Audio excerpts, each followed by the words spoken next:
Ընդհանուր առմամբ կուզեմ ասեք, թե ինչու եք այստեղ եւ եթե սատարում եք քաղաքացիական պայմանագրին, ինչու։ Ուսել մի հիմնարկի աշխատող ենք։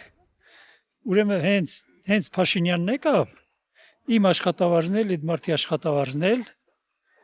հրոպեական բարձրացավ։ Որ հիմնարկի մասին է Դե խոսքը։ պարտադիր չի հիմա Լավ, հիմնարկա, սեփական հիմնարկ էր։ Անհատի մոտ մենք աշխատում ենք։ Ինչն էր պատճառը։ Այդ հիմնարկը նույնն էր, այդ հիմնարկի տերը նույնն էր։ Իսկ Նիկոլը հենց եկավ, բաներ փոխվեց։ Բաներ, մարդիկ կային, որ իրանց փայից ընկան ու այդ փայը բանվորների տվին։ Էլ ինչ բարեփոխումներ եք զգացել, այսպես ասած, ձեր մաշկի վրա։ Հիմա ես հերթով ասեմ։ Ես Նիկոլի ժամանակ եմ թոշակի գնացել։ Ուրեմն հերթով ասենց ասեմ 3001 ավելացել լիշնի իմ փողի իմ թոշակը 3001 10001 պլյուս դրան ամեն տարի մեզ փող են ավելացրել ու 1000 դրամ չի ելել աշխատած տեղը իսկ միջև Նիկոլի գալը այդ բաները չի ելել Առողջապահության ապահովագրությունից Այո։ օգտվում եք։ այո Օգտվել եք։ այս մի երկորն ենք ես էլ հյուրանել աչքներուս ռեմոնտ են արել Անվճար։ անվճար Խաղաղության գործընթացի մասին ինչ կասեք։ Այս մի տարուց ավել է, երկրորդ տարին համարյա կա։ Այսինքն դուք Առավոտը չեմ հավատում, տեսնում ենք էլի, դա առավոտը տելևիզորը հեռուստացույցը խոտ ենք տալի կամ թերթ ենք կարդում, պոստերում զոհ չկա։ Իսկ այն մյուսների ժամանակ, որ իրանց դոշներն խփում էին, կներեք բարբառով խոսալու համար։ Ամեն առավոտ զոհ կար։ Ամեն առավոտ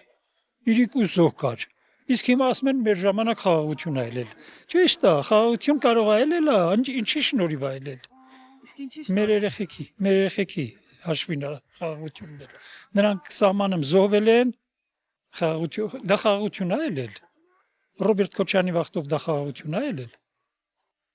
30 քանի տարի ես դրանց պատճառով խոպան եմ գնացել իմ տուն, տեղ թողած, նույն այդ մարդը։ Հիմա վերադարձել եք աշխատ։ Շատ շուտ, հենց այս կառավարությունը նստել է, մենք վերադարձել ենք։ Իսկ Սամվել Կարապետյանի ուժին Դրանից լիշնի ես ցանոթ չեմ։ Խամ մարդ է, ոնց որ ես եմ խոպան իստելել,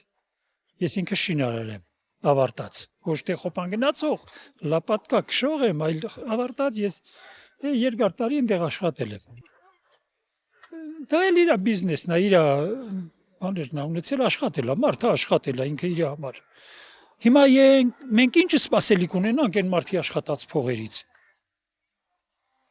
Նախի պետք է, կամ ինչի մար պետք է ինձ հացի փող տա, իր աշխատած, իր բանից։ Իսկ Ռուսաստանի Դաշնության սպառնալիքները, որ պարբերաբար խոսում են գազը թանկացնելու, լարսը փակելու մասին։ Թանկացնեն, թանկ գազել ենք մենք տեսել։ Մենք ուրիշ գազի տեղ էլ գիտենք։ Թող թանկացնեն։ Չեն թանկացնում։ Այս երկու օր մենք պոլիտիկայից հեռու մարդիկ ենք, բայց ամեն ինչից հոտ ենք քաշում, շփվում ենք, ինֆորմացիա ենք լսում։ Այս երկու օր Մարիա Զախարովան էլ, Դմիտրի Պեսկովն էլ երկու օր ուրիշ նվակը փոխել են արդեն, որ հայերի հետ, Հայաստանի հետ բարեկամական կապեր են նոր թազա սկսում են, դե փոխի, դե գազն էլ փոխի, ամեն ինչ էլ փոխի։ Այսինքն մտածում եք չեն գնա այդ քայլին, պարզապես վախեցնում են։ Վախեցնում են մեզ։ Մենք ախր նրանց ինչ որ մի բանով վնաս չենք տալի։ Ախպեր խի պարտադիր է դու ինձ ստիպես, որ ես մենակ ես մարդի հետ հարևանություն անեմ։ Այն մարդի հետ էլ եմ ուզում հարևանություն անեմ։ Ինչ եմ անում ես քեզ։ Իսկ Ադրբեջանի ու Թուրքիայի հետ հարաբերությունները այնուամենայնիվ պետք է կարգավորել, կարևոր է։ Անպայման։ Մենք գյուղից եկած մարդիկ ենք, երկար տարի ենք ստեղ Աբովյան ապրում, կամ ստեղ թեգուս։ Դե ես իմ դուրը փակեմ հարևանի հետ շփում չունենամ, հարևանը իր դուրը կապրվի տենց, ոնց կդի։